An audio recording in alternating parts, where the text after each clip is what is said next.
Hi, Kaylin. It's Dad again. It's time for another story. I've got Pikachu with me, and today we're going to read another story from Wizards and Witches. This one is called The Dog That Helped a Fairy. Now, I hope you like this story. And remember, be nice to Mum and go to sleep. The Dog That Helped a Fairy. Bobs was a jolly little fox terrier dog. He lived with Benny, his small master, and they had fine games together. Benny taught Bobs to sit up and beg and to balance a biscuit on his nose. When Benny said, "Paid for," Bobs would toss his nose up, throw the biscuit into the air, and catch it very cleverly in his mouth. That's amazing. The two often went for long walks together. They were very fond of one another, and when Benny was naughty and had been told off, Bobs would sit close to him and put his nose into Benny's hand. That was very comforting to Benny. "I do wish you could talk, Bobs," Benny would often say. If only you could, how fine it would be. We should be able to we'd be even greater friends then, because you could tell me all your thoughts and secrets, just as I tell you mine." But Bobs couldn't talk. He could whine, he could yell, and he could growl, he could woof, and he could bark, but he couldn't say a word. He often wished he could, for there were many things he would love to tell Benny. One day, Benny and Bobs went for a walk in Sandy Woods. Bobs loved that walk because there were so many rabbits about, and it was most exciting to poke his nose down all the holes and smell rabbits, rabbits, rabbits. Benny was looking for birds' nests. He never took any eggs, but he loved to see the sky blue of the hedge sparrow's eggs, or the pretty brown red eggs of the robins. Bobs ran on in front. He knew of a fine rabbit hole not far off, and he meant to have a good sniff down it. On he ran, leaving Benny behind, and suddenly he heard a most peculiar noise. It sounded like a parrot's screech, and after that came a sound of weeping. Bobs pricked up his silky black ears, then he ran quickly towards the strange sounds. And dear me, he saw a strange sight. A green-eyed witch was dragging a small fairy along by the wings. Bobs could hardly believe his eyes. Benny had often told him about fairies and witches and giants, but he had never in his little doggy life seen any before, and now there were two. The witch was making the parrot-like screeching noise. She was quite delighted because she had caught a fairy. The frightened little prisoner was weeping loudly. "Let me go! Let me go! You're breaking my wings!" "You shall come and be my servant and sweep and scrub my house for me," screeched the green-eyed witch. "I wanted a servant like you for a long time." Then the small fairy caught sight of the surprised dog peeping between the trees, and she called to him, help me, little dog, come and save me." The witch looked around and saw Bobs. She glared at him and cried, "If you come near me, I'll turn you into a bone." Bobs was frightened. He didn't at all want to be turned into a bone. Why, he might be eaten by another dog then. But the poor little fairy's crying nearly broke his kind little heart. He really must help her. So he rushed to the angry witch, and, would you believe it, he bit her on the leg. She gave a loud squawk, dropped the little fairy, and hopped around and around, holding her leg and shouting, "I'll turn you into a bone! Yes, I'll turn you into a bone! I'll turn you into a bone!" "Quickly!" whispered the fairy into Bob's ears.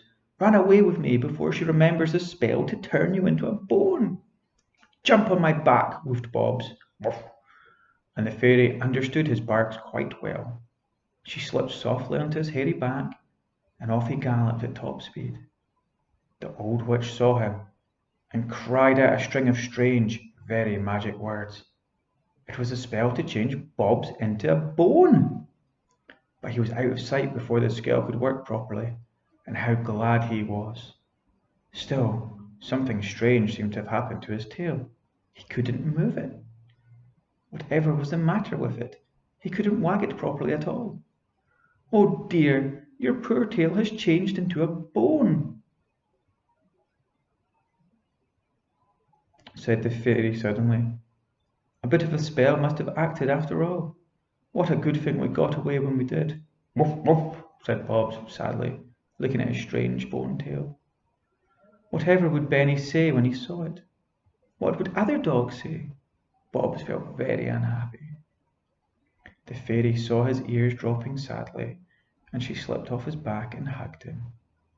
"Don't look so miserable," she said.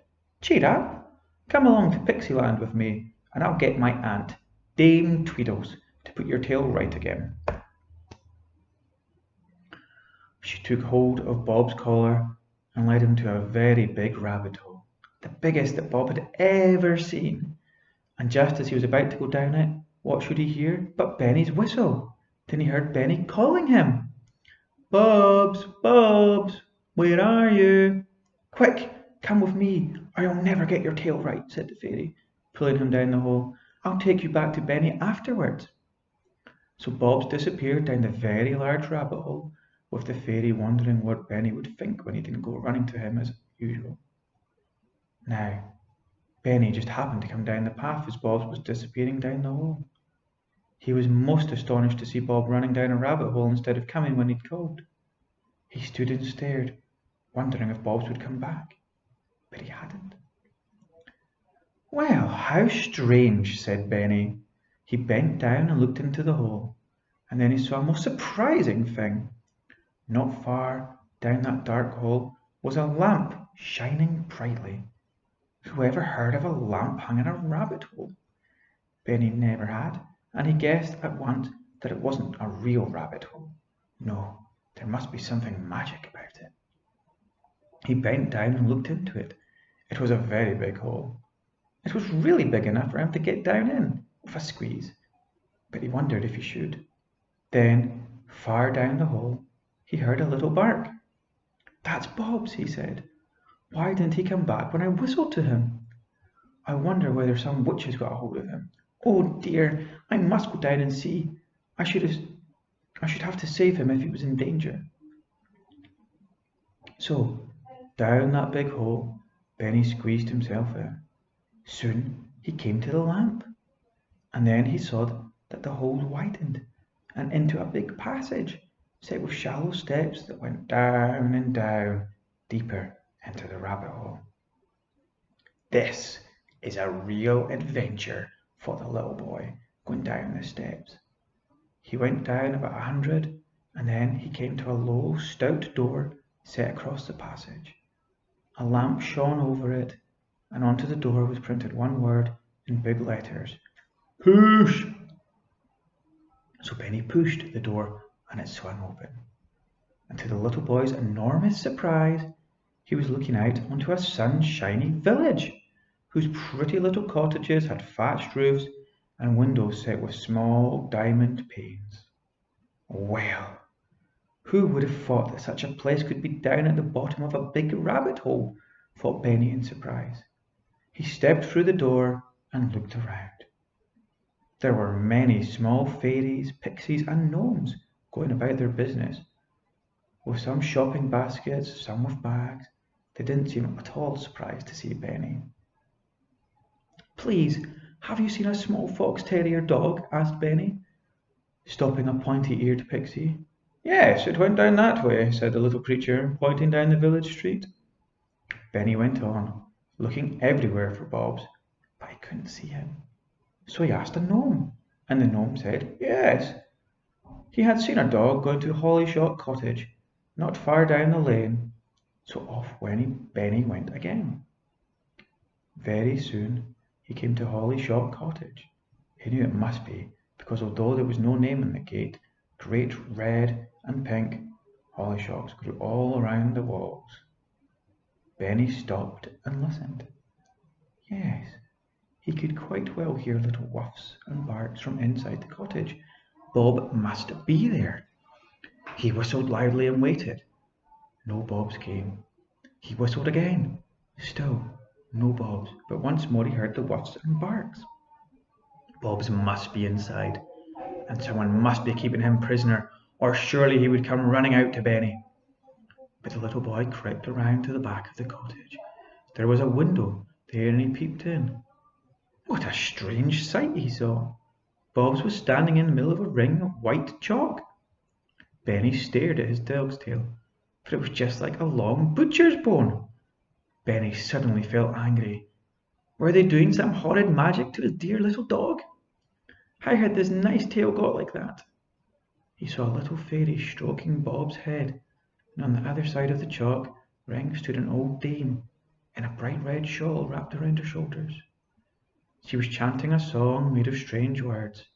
Benny knew they must be magic. I must rescue Bobs, he thought. Surely they are weaving a spell over him, turning him into some horrid Bobs, Bobs. Calling his dog loudly, he flung open the window and jumped inside. The fairy screamed, and the old woman stared in astonishment. Bobs stood quite still, for he was under a spell and couldn't move. Don't go into the magic ring, begged the fairy, hanging on to Benny's arm. Please don't.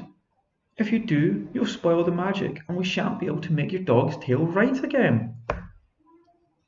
Oh, said Benny, stopping. Are you trying to help him then? I thought you were working a horrid spell on him. Of course not, said the old dame indignantly. We are trying to make his bone tail disappear and his own tail grow again. Watch now and keep quiet.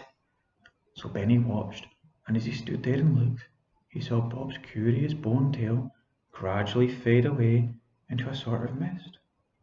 And for a minute, the little dog stood in the ring with no tail at all.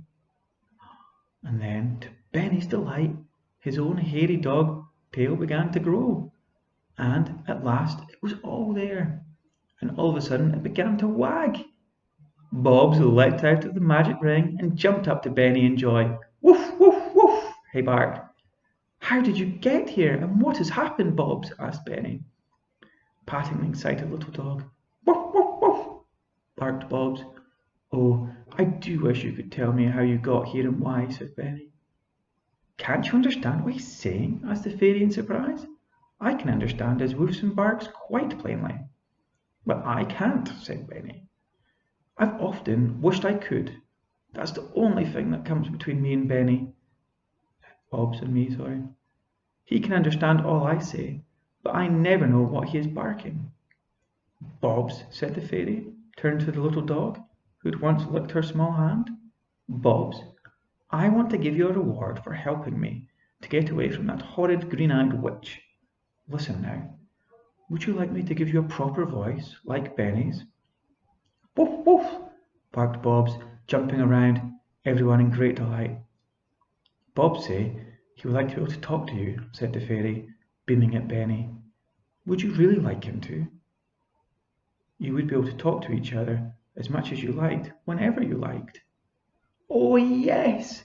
I'd like that more than anything else in the world, said Benny at once, his heart beginning to get excited.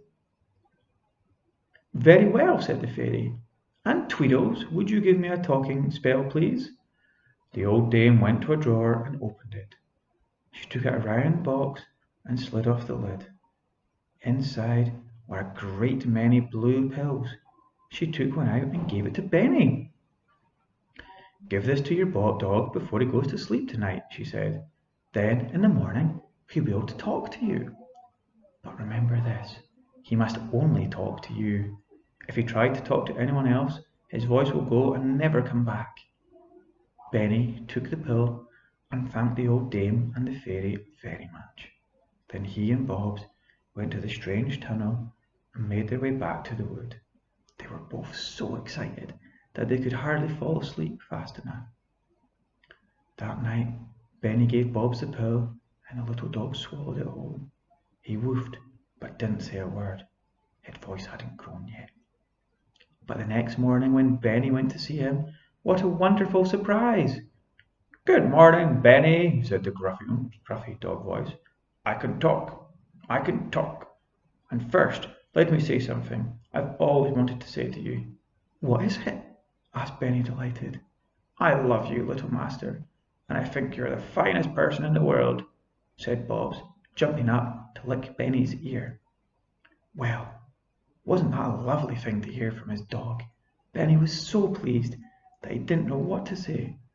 But very soon the two were chatting, 19 to the dozen, which means they both talked at once, without stopping, for a very long time. I know Bobs quite well, but I've never asked him to talk to me. It would be such a pity if he lost his funny doggy voice, wouldn't it? So if ever you meet him, please don't try and make him talk, will you? The end. Wasn't that a great story? I really hope you enjoyed it. Now, it's time to go to sleep. I love you, okay?